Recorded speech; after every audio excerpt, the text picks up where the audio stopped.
दोस्तों, हम दीपावली को सार्वजनिक प्रकाश पर्व कहते हैं। हम देव दिवाली मनाते हैं। इसे हम देवों की दिवाली कहते हैं। इसे भी हम प्रकाश पर्व के रूप में मनाते हैं। आपका अपना प्रकाश पर्व क्या है? हाँ हाँ, आप सही सोच रहे हैं। मैं निजी प्रकाश पर्व की बात कर रहा हूँ। निहायत निजी, आपका एकदम से अपना प्रकाश पर्व। देखिए, आप दिवाली का उत्सव मनाते हैं। क्यों मनाते हैं आप जानते ही हैं। और दिवाली मनाने के उपलक्ष्यों के बारे में आप प्रायः पढ़ते और सुनते रहते ही हैं। अभी हम इन बातों पर बात नहीं करेंगे, क्योंकि आप जानते ही हैं कि आप दिवाली क्यों मनाते हैं। अभी हम बात करना चाहेंगे प्रकाश पर। प्रकाश कहाँ से आता है? प्रकाश कैसे आता है? कोई वस्तु कैसे प्रकाशित होती है? हमें दिखता कैसे है? प्रकाश का मतलब क्या होता है? प्रकाश के स्रोत क्या होते हैं? आइए हम प्रकाश के बारे में कुछ बातें करें। प्रकाश का मतलब ज्योति भी होता है। प्रकाश अग्नि भी है। प्रकाश ज्वाला है। प्रकाश ताप है। प्रकाश आभा है। प्रकाश तेज है। ओज है। उत्साह है। बल है। प्रकाश समझदारी है। प्रकाश जागृति है। प्रकाश होश है। प्रकाश बोध है। प्रकाश ज्ञान है। प्रकाश ही विद्युत है। प्रकाश ही संवित है। कुल मिलाकर कहा जाए तो कह सकते हैं कि प्रकाश का होना जीवन है और प्रकाश का न होना मृत्यु है। ध्यान दें तो पाएंगे कि पूरा जीवन ही प्रकाश का उत्सव है। दीपावली के दिन प्रकाश का उत्सव अपने उत्कर्ष पर होता है। हम अपने चारों तरफ दियों, मोमबत्तियों और विद्युत झालरों से इतना उजाला करते हैं कि अंधकार का नामो निशान तक नहीं रह जाता। लेकिन अंदर का यानी अपने अंदर का अंधकार यानी अज्ञानता का अंधकार कैसे मिटे, इसका भी उपाय होना चाहिए। इस प्रसंग में उपनिषद की एक कथा का जिक्र करना उचित होगा। शिष्य अपने गुरु से प्रश्न करता है कि हमें ज्योति यानी प्रकाश की सर्वप्रथम प्राप्ति कहाँ से होती है। गुरु का जवाब होता है सूर्य से। सोचिए, सूर्य सारे प्रकाश का मूल स्रोत है। सूर्य से ही जगत प्रकाशित होता है। प्रकाश ही नहीं, जीवन को भी मूल स्रोत सूर्य ही देता है। यानी जीवन भी मूल स्रोत के रूप में सूर्य से ही प्रकाश ग्रहण करता है। सृष्टि में जितने भी जड़ और चेतन पदार्थ हैं, उन सब का मूल स्रोत सूर्य ही है। सूर्य संपूर्ण जगत की आत्मा है। फिर दूसरा प्रश्न होता है, रात के समय जब आकाश में सूरज नहीं होता, तब हमें ज्योति कहाँ से प्राप्त होती है? ऋषि दूसरे प्रश्न का जवाब देता है। कहता है, तब हमें चंद्रमा से प्रकाश मिलता है। बिल्कुल सही बात है, चंद्रमा से प्रकाश मिलता है। अभी आप ये न सोचें कि रात में तो हम बिजली का प्रयोग करते हैं, सारा शहर जगमग जगमग करता रहता है, लेकिन हम प्रकाश के मूल स्रोत की बात कर रहे हैं। बिजली की बात ठीक है, लेकिन यह कई पायदान नीचे की बात है। यह कई पायदान नीचे आता है। फिर शिष्य तीसरा सवाल करता है, मान लीजिए कि रात का समय है और आकाश में घने बादल छाए हैं, यानी प्रकाश का दूसरा स्रोत चंद्रमा भी आकाश में दिख नहीं रहा है, तब हमें प्रकाश कहाँ से मिलता है? ऋषि कहता है कि तब हमें अग्नि से प्रकाश मिलता है। ये तीसरे प्रकार का प्रकाश है। तब हम लकड़ी जलाते हैं। लकड़ी भी अग्नि है। लकड़ी की अग्नि को काष्ठाग्नि कहते हैं। काठ की अग्नि यानी लकड़ी में अग्नि छिपी होती है।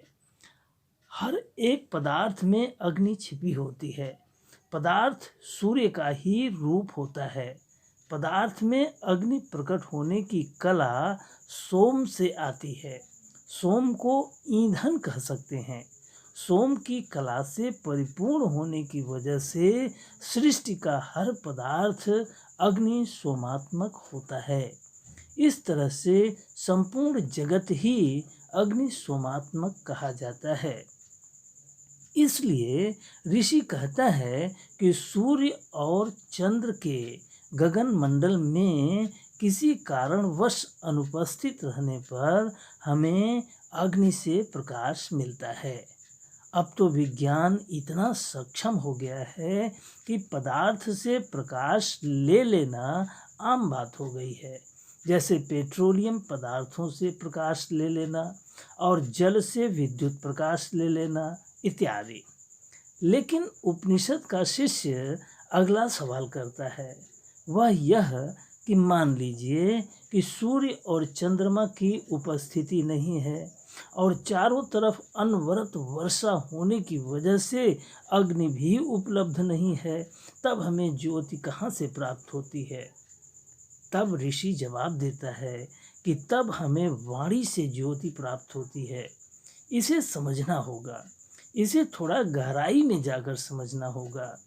पहले के 3 सवालों के जवाब में अग्नि के स्थूल रूप की चर्चा हुई, जैसे प्रकाश और ज्योति।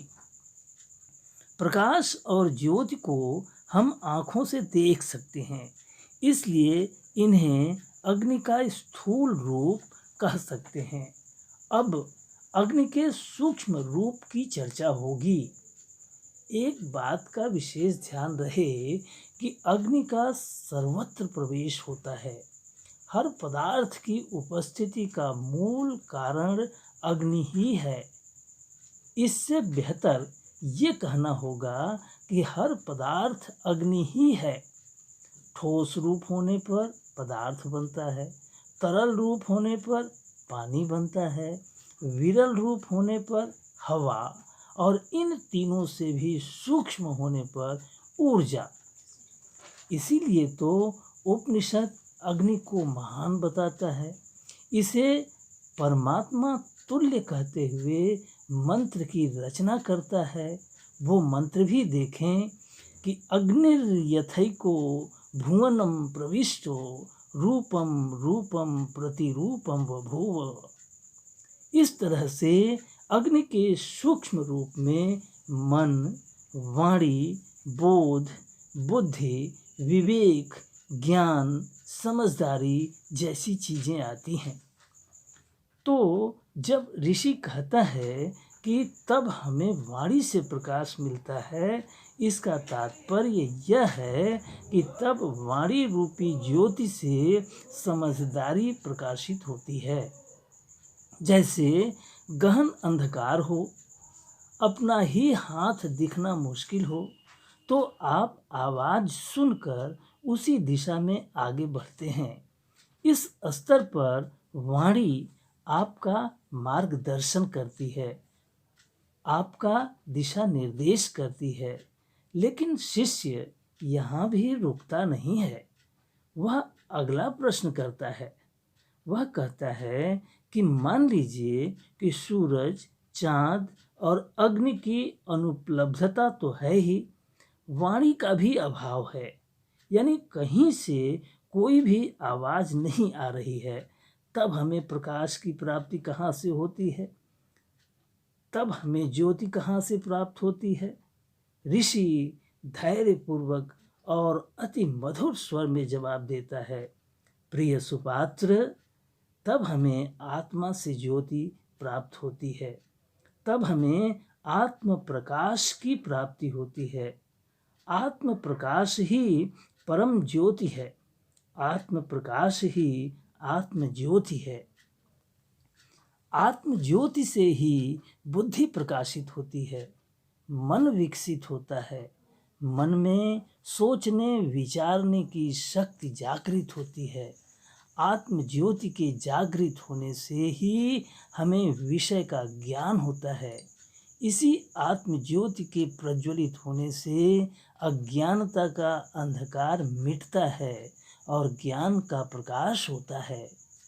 इस परम पुनीत विषय का रसपान करने वाले परम सौभाग्यशाली आत्मपुंजों, आप जो बाह्य जगत में देव दिवाली का अमृत पर्व मनाते हैं, उसका निहितार्थ जानना बहुत ही आवश्यक है, वरना देव दिवाली का पर्व एक परंपरागत औपचारिकता का निर्वहन मात्र होकर रह जाएगा। जब हम देव दिवाली कहते हैं तो इसका क्या मतलब होता है? क्या देवता दीपावली मनाते हैं? दीपावली मतलब दीपों की अवली, यानी दीपों की पंक्ति। तो क्या देवता दीपों की पंक्ति सजाते हैं, या हम यानी मानव देवताओं के लिए दीपों की पंक्तियां सजाते हैं? क्या हम दीप जलाकर देवताओं को प्रकाशित करते हैं? देवता या देव का तो मतलब ही होता है देने वाला या प्रकाशित करने वाला, यानी जो खुद दाता है और प्रकाश से परिपूर्ण है, उसे हम क्या प्रकाशित करेंगे? क्या हम प्रकाशित कर सकते हैं? यानी सबसे पहले हमें देवों को भली भांति जान लेना चाहिए। ध्यान लगाकर सुनिए। सबसे पहले तो सबको धारण करने वाले आकाश रूपी देवता हैं। आकाश रूपी देवता, आकाश सबका धारक है। सूरज, चांद, सितारे, ग्रह, नक्षत्र समेत संपूर्ण जगत का निवास स्थान आकाश ही तो है। फिर 4 धारक देवता हैं। आकाश के बाद 4 धारक देवता हैं। ये 4 धारक देवता कौन हैं? वे हैं वायु, अग्नि, जल और पृथ्वी। आप जानते ही हैं कि इन्हीं पांचों से, यानी आकाश, वायु, अग्नि, जल और पृथ्वी से सब कुछ बनता है। ये पांचों हमारे अंदर भी हैं और बाहर भी हैं। यही हमारे पंच परमेश्वर हैं। इन्हीं पांचों से 14 प्रकाशक देवताओं की उत्पत्ति होती है। 14 प्रकाशक देवताओं की उत्पत्ति होती है। ये 14 प्रकाशक देवता कौन हैं? ये हैं 5 ज्ञानेंद्रियां, 5 कर्मेंद्रियां और 4 अंतःकरण। अंतःकरण, अंतःकरण जैसे मन, बुद्धि, चित्त और अहंकार। ये 14 हमारे प्रकाशक देवता हैं। तो ये सब हमारे प्रत्यक्ष देव हैं। इन देवों को शक्ति कहाँ से मिलती है? कौन इन देवों को प्रकाशित करता है? इस प्रश्न को थोड़ा और स्पष्ट करते चलें। ये जो हम देखते हैं, तो देखने की शक्ति कहाँ से और कैसे आती है? ये जो हम सुनते हैं, तो सुनने की शक्ति कहाँ से और कैसे आती है? ये जो हम सूंघते हैं, तो सूंघने की शक्ति कहाँ से और कैसे आती है? ये जो हम महसूस करते हैं, तो महसूस करने की शक्ति कहाँ से और कैसे आती है? ये जो हम बोलते हैं, तो बोलने की शक्ति कहाँ से आती है और कैसे आती है? ये जो हम सोचते हैं, तो सोचने की शक्ति कहाँ से आती है? ये जो हम सीखते हैं, तो सीखने की शक्ति कहाँ से और कैसे आती है? ये सब हमारे आध्यात्मिक देव हैं। ये देव देखने, सुनने, सूंघने, महसूस करने, सोचने, विचारने और सीखने जैसी अनेक शक्तियों के रूप में हमारे शरीर में ही विराजमान होते हैं। जिस तरह से सूर्य सारे जगत को प्रकाशित करते हैं, तो सूर्य सारे जगत के परमात्मा कहे जाते हैं। उसी तरह से जीव में विराजमान देवों को जीव में ही स्थित आत्मा से प्रकाश मिलता है। तो आत्मा जीव का परमात्मा ही है। इसे हम जीवात्मा भी कहते हैं। वस्तुतः जीवात्मा और परमात्मा में कोई भेद नहीं है। जीव के संदर्भ में हम इसे आत्मा और सृष्टि के संदर्भ में परमात्मा कहते हैं। अब आती है बात इन देवों के दिवाली की, यानी देव दिवाली की।